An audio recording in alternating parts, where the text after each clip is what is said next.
ఈ సంవత్సరం సింహానికి ఆదాయం బాగానే ఉంటుంది, దాంతోపాటే ఖర్చులు కూడా ఉన్నాయి. సోషల్ మీడియాలో బాగా వస్తున్నాయి, సింహరాశి వారికి ఆదాయం ఇంత ఉంది, వ్యయం ఇంత ఉంది, వాడు ఎక్కడికో పారిపోతున్నాడు, అరణ్యాలలోకి అని చూపెడుతున్నారు.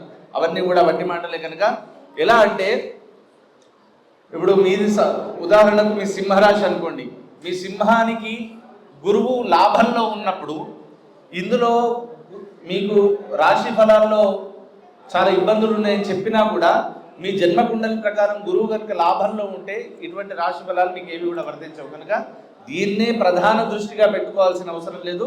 వ్యక్తిగత జాతక పరిశీలన వేరే విధంగా ఉండే అవకాశం చాలా వరకు ఉంటుంది. కనుక దీన్ని బాగా గుర్తించవలసిందే విజ్ఞప్తి చేస్తున్నాం. ఆత్మబలంతో సవాళ్ళను అధిగమించాలి. భూగృహ వాహన యోగాలు ఉన్నాయి. సింహరాశి వారికి ఎటువంటి ఇబ్బందులు ఉన్నప్పటికీ కూడా ఈ సంవత్సరము గృహయోగము, వాహన యోగం ఉంది. కనుక దాని పరంగా ముందుకు వెళ్ళవలసిందే విజ్ఞప్తి చేస్తున్నాం.